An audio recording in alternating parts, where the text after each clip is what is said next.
Rogamos então aos irmãos, que como o nosso doutrinário da tarde de hoje, ele vai ser gravado, está sendo filmado, que a gente possa manter o máximo de silêncio possível, nessa meia hora que estivermos juntos em nosso doutrinário, nosso estudo espírita. O tema da tarde de hoje, ele foi retirado do capítulo 14 do Evangelho segundo o Espiritismo, intitulado Honrai a vosso pai e vossa mãe.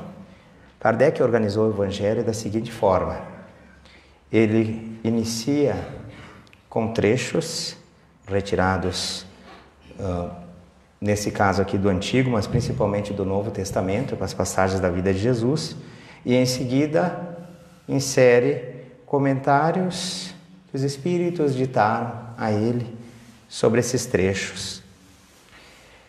Então nós temos dois trechos que falam sobre o mesmo tema, Honrai a vosso pai e vossa mãe. O primeiro, ele é retirado de 3 evangelhos, de São Marcos, São Lucas e de São Mateus, em que Jesus nos diz assim: vós sabeis os mandamentos: não cometereis adultério, não matareis, não furtareis, não prestareis falsos testemunhos, não farei mal a ninguém, honrai a vosso pai e a vossa mãe. O segundo trecho, destacado por Kardec, ele vem do segundo livro da Bíblia, portanto do Antigo Testamento, do Êxodo, que nos fala assim: honrai a vosso pai e a vossa mãe, a fim de viverdes longo tempo sobre a terra, que o Senhor, vosso Deus, vos dará. Os Espíritos ditaram a Kardec a seguinte mensagem, intitulada Piedade Filial. O mandamento honrai a vosso pai e a vossa mãe é uma consequência da lei geral de caridade e de amor ao próximo, porque não se pode amar o próximo sem amar o pai e a mãe. Mas a palavra honrai encerra um dever a mais a seu respeito, o da piedade filial. Deus quis mostrar com isso que ao amor é preciso acrescentar o respeito, as atenções, a submissão e a condescendência, o que implica a obrigação de cumprir para com eles, de um modo mais rigoroso ainda, tudo o que a caridade manda para com o próximo. Esse dever se estende, naturalmente, às pessoas que estão no lugar do pai e da mãe, e que têm tanto mais mérito, quanto o seu devotamento é menos obrigatório. Deus pune sempre de maneira rigorosa toda violação a esse mandamento. Honrar a seu pai e sua mãe não é somente respeitá-lo, é assisti-los na necessidade, proporcionar-lhes o repouso na velhice, cercá-los de solicitude, como fizeram por nós em nossa infância. É sobretudo para com os pais sem recursos que se mostra a verdadeira piedade filial. Satisfazem esse mandamento aqueles que querem fazer um grande esforço, dando-lhes apenas o necessário para não morrerem de fome, quando eles mesmos não se privam de nada, em os relegando aos mais ínfimos aposentos da casa, para não os deixar na rua, enquanto se reservam o que há de melhor, de mais confortável. Felizes ainda quando não o fazem de má vontade e não mercadejam o tempo que lhes resta de vida, descarregando sobre eles os trabalhos da casa. Cabe, pois, aos pais, velhos e fracos, serem os servidores de filhos jovens e fortes? Sua mãe regateou seu leite quando estavam no berço? Contou suas vigílias quando estavam doentes? Seus passos para lhes proporcionar o de que tinham necessidade?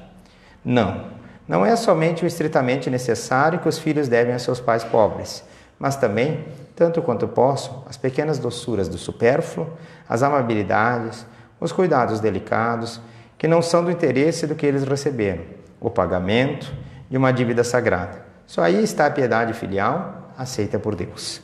Ai, pois, daqueles que esquecem o que deve aos que o sustentaram em sua fraqueza, que com a vida material lhe deram a vida moral, que frequentemente se impuseram duras privações para assegurar seu bem-estar. Ai do ingrato, o que será punido pela ingratidão e pelo abandono, será atingido em suas mais caras afeições, algumas vezes desde a vida presente, mas certamente numa outra existência, em que suportará o que terá feito aos outros suportarem. Certos pais, de verdade, menosprezam seus deveres, e não são para os filhos o que deveriam sê-lo, mas cabe a Deus puni-los, e não aos seus filhos. Não cabe a estes censurá-los, porque talvez eles próprios merecessem que fosse assim. Se a caridade estabelece como lei retribuir o mal com o bem, ser indulgente para com as imperfeições alheias, não maldizer o próximo, esquecer e perdoar os erros, amar mesmo os inimigos, quando essa obrigação é maior ainda com relação aos pais.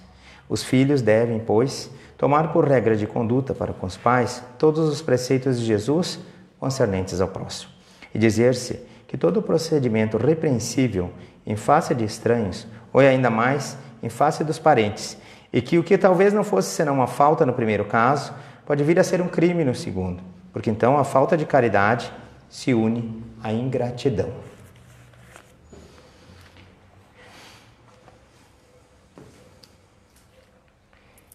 Este é talvez um dos trechos mais fortes do Evangelho, até porque o tema ele não é nada neve, né?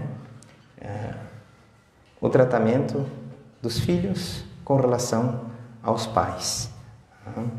Eu gostaria de iniciar esse comentário, então, contextualizando as duas mensagens. A primeira é da época de Moisés e a segunda da época de Jesus. Ambos estão falando sobre o mesmo tema, porém as promessas em cada um desses textos são diferentes. Primeiro, o segundo trecho, retirado do livro do Êxodo, é da época de Moisés, pelo menos 1 milênio antes de Cristo. E aí, o contexto é que Moisés está citando os 10 mandamentos recebidos no Monte Sinai. E ele, então, cita como quarto mandamento, honrar, então, os pais.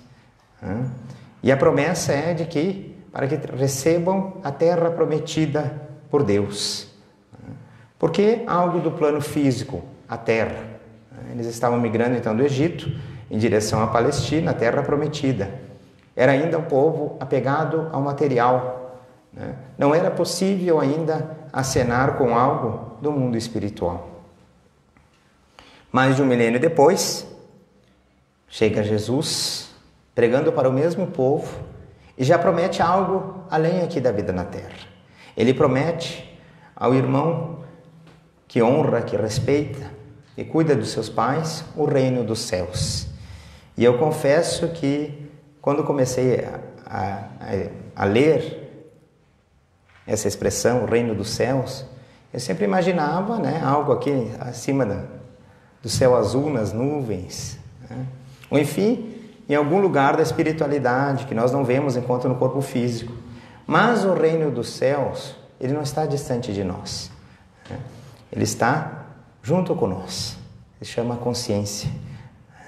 A consciência, a sensação de bem-estar, do dever cumprido, transmitida por nossa consciência, é o nosso reino dos céus, em qualquer ambiente que nós estivermos. Assim como também o contrário. Quando praticamos algo negativo, a nossa consciência vai soar como um alarme. E eu não vou, por mais que eu queira, tentar fugir. Não tem como fugir da consciência que está grudada comigo, assim como minha sombra. Então, o reino dos céus é um estado de espírito, mais do que algum lugar, seja no plano físico ou no plano espiritual. Continuando, então, ao comentário sobre o quarto mandamento, nós temos então ali uma palavra que tem bastante conceitos, bastante definições. O que significa honrar? Procurando no dicionário, a gente vai encontrar várias definições para esta palavra. Honrar significa estimar, valorizar, dar atenção, dar respeito, assistir aos nossos pais na necessidade. É dar-lhes repouso na velhice e cercá-los de todos os cuidados possíveis. Em outras palavras, também, seria seguir aquele que não é um mandamento só cristão, mas de todas as religiões, que recomenda a nós tratarmos ao outro como gostaríamos de ser tratados. E no caso da relação pais e filhos, tem ainda um plus, algo a mais, porque pela lei de causa e efeito, nós iremos colher aquilo que a gente planta. E a gente vai transmitir, mais do que por palavras, por exemplos, aquilo que a gente quer que os nossos filhos sigam. Seremos espelhos para eles, em todos os momentos, consciente ou inconscientemente. E de certa forma, a maneira como a gente tratar os nossos pais, lá na frente, também os nossos filhos vão achar que aquele é o comportamento regular e também vão nos tratar da mesma forma. Então, cuidado com os pais não deixa de ser também investimento para a nossa caminhada futura aqui no campo da carne. Quais os motivos para esse tratamento? Além da questão da caridade, é também a gente pensar também na realidade espiritual.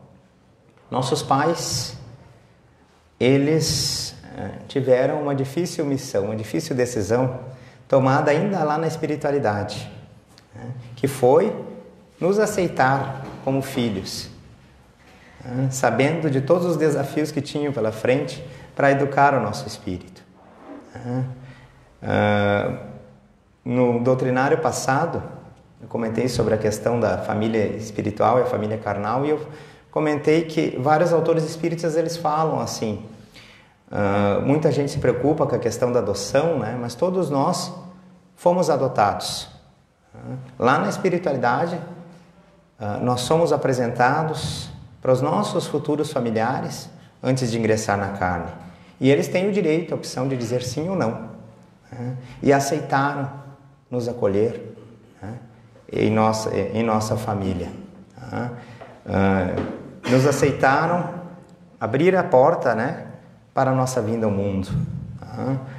E eu diria para a gente aproveitar bastante essa oportunidade que estamos tendo na carne, porque a tendência, não só no Brasil, mas a nível mundial, né, é de reduzir os nascimentos. Então, quem sabe quando a gente vai poder voltar, né, depois dessa experiência na carne. Então, que possamos aproveitar bem essa oportunidade que os pais nos deram. Pensando na questão dos pais, e aí estendido também aos responsáveis, que hoje a gente tem na nossa sociedade, muitos familiares que assumem o lugar de pais e mães, né, na impossibilidade desses. Nós temos, por exemplo, os avós, quando os pais trabalham, né? Nós temos os tios, as tias. Muitas vezes, em caso de falecimento, desencarne dos pais, os irmãos mais velhos, como ocorreu com o Chico, né? E aí, estendido a todos eles, né? As pessoas, enfim, que nos criaram até a idade adulta. Vamos imaginar a quantas renúncias eles tiveram em sua caminhada. Quantas horas, né, perdidas de sono. Quantas vezes, né, a gente fazia pirraça para ganhar aquele presente, né, que o comércio anunciava, a propaganda anunciava, o marketing, né, e que eu não podia ficar sem. Quanto centavinho foi poupado, quanta renúncia, né, para a gente obter aquilo que enquanto criança a gente desejava. Então, o auxílio aos pais nada mais é do que um pagamento de juro por todas as renúncias e sacrifícios que eles se impuseram até o momento. Nós que estudamos a doutrina espírita, a gente sabe que o trabalho, a missão de pai e mãe, ela não termina aqui no físico. Muitas vezes os pais e mães, eles ficam ao lado dos filhos ali para tentar ainda orientar eles, ajudar eles, né, a combater as suas más tendências, feito um anjo da guarda. Eu me lembro de um depoimento muito interessante do Chico Xavier, que de vez em quando ele visitava as prisões, e numa ocasião ele visitou uma das prisões com a fama mais negativa aqui no nosso país, que era o presídio de Carandiru. E aí, como ele tinha visão espiritual, né, de vez em quando o pessoal ficava curioso, perguntava o que ele estava vendo, coisa e tal. E nessa ocasião, um irmão que estava ali acompanhando da comitiva, né, espírita, que foi com ele na visita a esse presídio, pediu para ele: Chico, você viu obsessores, espíritos obsessores ao lado do pessoal na prisão, nas celas? Obsessores é espíritos que tentam né, explorar nossas más tendências para que a gente caia cada vez mais, né, em erro. E aí o Chico disse, não, ali eu vi poucos, confesso que eu vi poucos, porque eles já conseguiram, né, colocar aquele cidadão preso, numa cela, já conseguiram o objetivo dele, né, fizeram o indivíduo errar e parar numa cela. O que eu vi bastante, em grande quantidade, foram espíritos de mulheres, de mães, ao lado dos seus filhos ali junto na prisão. Foram irmãs que já desencarnaram, mas que permanecem ao lado tentando orientar os seus filhos, né, combater suas más tendências, para que quando eles saiam das celas, eles não voltem a esse lugar. O trecho do Evangelho ele é bem claro, né? Não nos cabe aqui a gente questionar o que foi bom, o que foi mal dos pais, né? Porque qualquer espírito que está aqui reencarnado na Terra, por incrível que pareça, por mais defeitos que tenha, ele está na sua melhor versão, né? A versão nossa de 2021 é a nossa melhor versão possível, a nossa versão atualizada, né, no campo do bem. E aí a gente vai se perguntar, meu Deus, né, eu cheio de defeitos, quer dizer que eu fui pior? Sim, a gente foi pior. Tá? Nós estamos na nossa melhor versão de nós mesmos. Então, quando a gente questionar a questão dos atos dos pais, também é a mesma coisa, né? Eles deram aquilo que eles achavam que era de melhor. Na consciência deles, né, por erros e acertos que cometeram, era aquilo que acreditavam ser o melhor para si mesmos, né? O melhor de si mesmos para seus filhos. Tá? Se estamos numa família com dificuldades, e todos nós temos dificuldades na questão da família, que possamos procurar enfrentar, aceitar, resignar-se diante daquilo que não pode ser mudado, diante dos nossos familiares, porque a gente está junto por alguma razão. Por alguma razão Deus nos uniu, né, nesse momento enquanto espíritos eternos. Pode ser que se a gente aprenda a amar os irmãos que estão no nosso caminho nessa existência, em outra existência a gente não precise mais estar lidando, né, com pessoas que a gente acredita ser difícil. Mas se a gente não aprendeu a lição, enquanto não aprendeu o amor, infelizmente vai se repetir essa caminhada juntos. O Evangelho é bem claro também na recomendação, né? Nós, a cada meia dúzia de palavras, falamos 3, 4 vezes a palavra caridade. E a caridade maior, então, é com os pais. Não adianta o cidadão querer sair, salvar o mundo, se ele deixar a família para trás. Essa talvez é a nossa maior missão, e eu confesso para vocês, num rasgo de sinceridade, é a missão talvez que a gente mais falha, mais se compromete. Quem conseguir passar raspando, né, na nota de amor ali aos familiares, já está muito bem, né, no seu boletim espiritual. Um irmão um expositor chamado Guilherme, do grupo espírita Hermann, Dr. Hermann, ele fala que nós temos 3 escalas de amor, né, no sentido de amor ao próximo. Primeiro, então, é a nossa comunidade mais próxima, a família. Quando a gente consegue amar os familiares, aí sim, o nosso próximo, aquele que está fora da nossa casa. E amando então o nosso próximo, que a gente chamaria de família universal, os irmãos da terra, nós entenderíamos o que é o conceito de amar a Deus. Mas tudo começa com o primeiro passo, em família. O cuidado com os pais não é uma opção, não é uma questão de escolha de sim ou não. Bem claro que o texto do Evangelho não nos enrola, né? Não nos deixa linhas pontilhadas ali para a gente acrescentar aquilo que acha melhor. Ele é bem claro.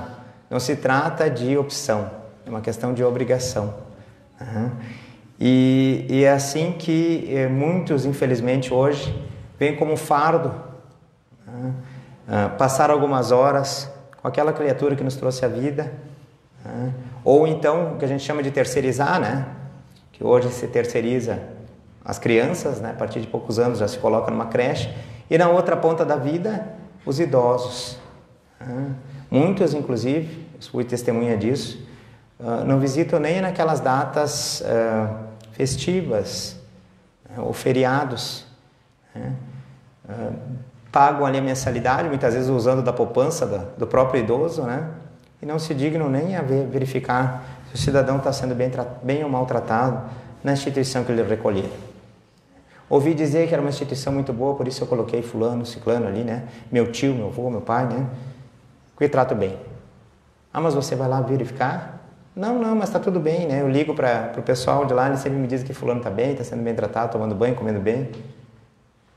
Isso não é cuidar, né? Isso é terceirizar. Mesmo as famílias que acolhem o seu idoso, qualquer um de nós sabe, e não é por causa da idade, dos cabelos brancos, que vai diminuir essa percepção de onde é bem e de onde é maltratado. Quero agradecer ao meu irmão Ladir, né, que é trabalhador do sábado. Certa feita, ele me entregou um livro muito bonito de presente, né? Se chama A Tristeza Pode Esperar, que é de um autor chamado J.J. Camargo, que ele é um médico pneumologista. Então ele relata várias histórias muito lindas, com bastante fundo espiritual, nessa obra. Não é uma obra espírita, né? Mas a gente pode aproveitar muito da espiritualidade, inclusive da história que eu vou contar agora. Que tinha um senhor de uma certa idade, foi fazer o exame, né, nos pulmões, ele se sentindo mal para respirar. E aí, consultando o médico, ele disse assim, você pode falar todo o resultado dos exames para mim. Não precisa ter medo, que eu já estou preparado para tudo. Não me enrola, ele até brincou, né? Não me enrola, fala a verdade. Quanto tempo de vida eu tenho? Aí ele olhou os exames, né? Provavelmente cidadão fumante, enfim, se expôs a algumas situações de risco para os pulmões, ele disse, olha, não vou te mentir, é isso que eu quero, não minta para mim, não me enrola. Você tem, com a medicação da medicina de hoje, você tem um tempo de 1 ano de vida. E com metade do tratamento, doutor? Se é medicação forte, coisa e tal, ele disse, olha, se tu reduzir a medicação que eu vou te recomendar, tu tem 6 meses de vida. Então ele disse assim, então eu vou querer esse tratamento mínimo aí. Qual é que era a razão desse tratamento mínimo? Não era uma questão de suicídio, né? De querer partir antes para a espiritualidade.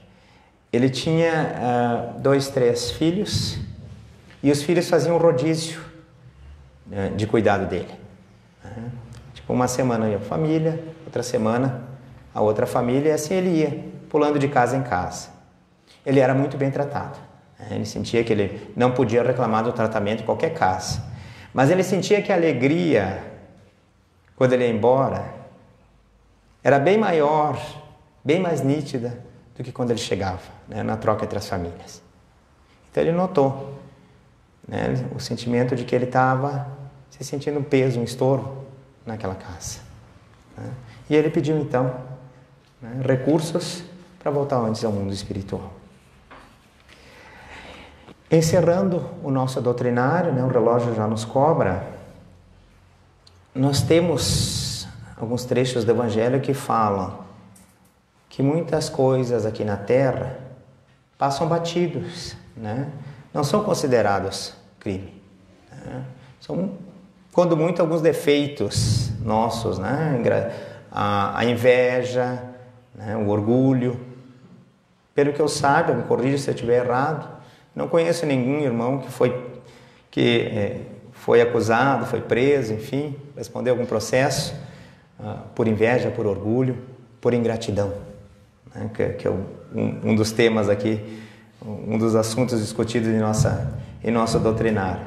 Mas muita coisa que é leve aqui na Terra se torna, assim, um crime grave para a nossa consciência no retorno à espiritualidade. Jesus mesmo advertia com palavras fortes, né? Não sairás daqui enquanto não pagares o último ceitil, teu último resquício de erros, né?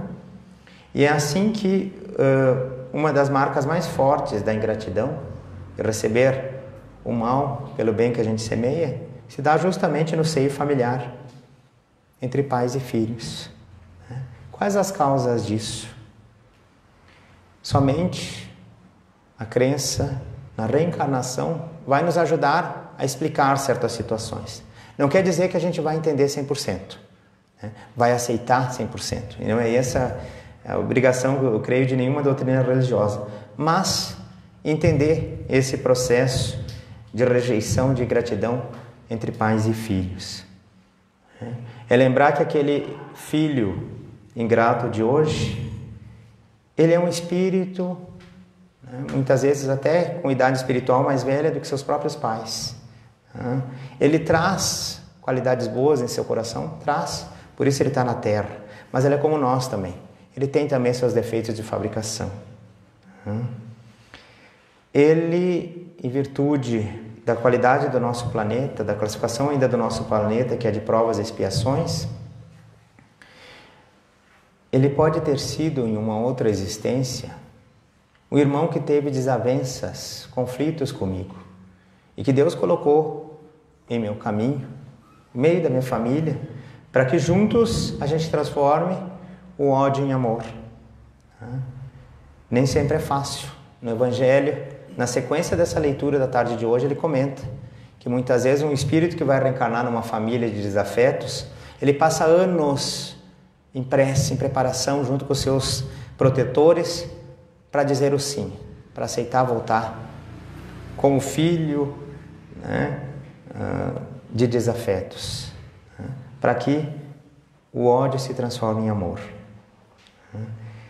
É um irmão, então, né, que Deus deposita com confiança em nossos braços para que a gente possa torná-lo melhor do que ele já é. Eu sempre digo que a oração do pai e de uma mãe é uma oração muito poderosa, porque Deus franqueou um dos seus filhos, né, para uma família aqui na Terra os conduzir nessa existência física. E eu comentando então, para encerrar esse assunto, quando um filho age com ingratidão, né, aqui no plano físico, ele pode passar batido, né? Toda a ingratidão que ele semeou na Terra, mas infelizmente lá na espiritualidade, né, ele vai receber pela ação de retorno tudo aquilo que semeou. Né? Então, uma das histórias mais famosas no meio espírita está no livro Pontos e Contos, psicografado pelo nosso querido Chico Xavier, trazido da espiritualidade pelo espírito do irmão X. É um texto que se chama Filha Rebelde. É um texto bastante conhecido no meio espírita. Ele fala então de uma senhora chamada Dona Matilde, que é a mãe, que ela tem uma difícil missão de educar a sua filha chamada Emilinha. Ela então faz estudos evangélicos, estudos, né, da doutrina, e ela sempre, quando tenta chamar Emilinha aos ensinamentos espirituais, aquela coisa do conflito de gerações, né? A Emilinha sempre retruca, né? Dá risada dizendo: "Ih, mãe, isso que tu está falando é antiquado, já era, né? Isso é passado, né? Eu sou dona da minha vontade, eu sei, né, o que eu faço, eu sei o que eu faço, que eu penso, né? Tu está atrasada, né, nessas ideias aí religiosas. Já está ficando carola, né? Já está ficando caduca, falando em Jesus, essas coisas, né?" Ela era viúva, tinha mais 2 filhas, né, chamadas Eulália e Isabela. Essas 2 ela não tinha problema, sempre valorizavam ela, né? Pôde casá-las bem, encaminhá-las bem para o mundo, né, para a sua caminhada no mundo. Mas a Emilinha era a pedra no sapato, né? Era a pedra a ser esculpida. A sua maior missão aqui na Terra. Quando Emilinha ficou mais adulta, o desrespeito dela se tornou ainda maior, né? Porque se antes ela retrucava a mãe, quando a mãe tentava chamar a atenção dela em particular, agora, né, o desrespeito era público, né? A história nos conta que a Dona Matilde tinha até vergonha de receber visitas, porque a filha, né, mesmo com visitas em casa, que a gente tenta, pelo menos a regra social, né, deixar as visitas saírem para lavar roupa suja, mas a Emilinha se achava dona da razão, né, e qualquer comentário que a mãe fazia com as visitas, que ela não aceitava, ela tratava, né, de humilhar a mãe, corrigir o que ela falava errado, né? Um comentário que ela falava de alguma coisa que ela achou que era muito inocente, né? Ela retrucava, desrespeitava. Então a mãe tinha até vergonha de receber visita, para que não visse o quanto desrespeitosa era a sua filha. Quando tentava, já adulta então, chamar a atenção dela da questão de escolher uma religião, né? Investir na religião, no conhecimento da espiritualidade. Todas as religiões elas têm um fundo de bondade, né? de coisas boas para ensinar uma pessoa. A filha retrucava com o que a gente chama aqui na doutrina espírita de materialismo, né? O materialismo, muita gente pensa que é só você se apegar ao dinheiro, aos bens materiais, mas o materialismo também tem outra definição, que é essa da Emilinha, que é você acreditar que a vida começa e termina numa só existência, né? Aqui no mundo físico, que depois não há nada lá do outro lado, lá na espiritualidade. Então ela dizia isso para a mãe. Mãe, eu tenho que aproveitar a minha vida porque ela é uma só, né? E o corpo físico se acaba e depois não tem nada, né? Quando a gente morre. E aí, seguindo a sua vontade, Emilinha, né, dona do seu próprio nariz, se comprometeu em graves débitos no plano físico, né, com uma série de erros. Logicamente, quando a gente parte para o mundo espiritual, a gente vai para um plano de acordo com os nossos atos aqui na Terra. E aí Emilinha desencarnou em péssimas condições, né, e foi para uma morada de trevas, lá na espiritualidade. Passado muito tempo de sofrimento, né, a sua mãe sempre assolado em espírito, tinha desencarnado antes, né, fazendo preces. Né. A mãe então sempre pedindo para Deus, nosso Pai, ter misericórdia da sua filha, né, que ela pudesse ajudar de certa forma a sua filha. Já estava se preparando para um novo reencarno, uma nova volta à Terra, né? E não queria deixar a filha ainda nessa morada espiritual, barra pesada, vamos chamar assim. A misericórdia divina então autorizou, não pela filha, mas pelo coração de mãe que estava fazendo a prece, que a Emilinha pudesse ver a Dona Matilde. E aí, aquela cena abençoada, né? O reencontro de uma mãe, de uma filha, depois de tantos anos, né? O choro, o beijo, né? O abraço, né? Um carinho. E a filha, né?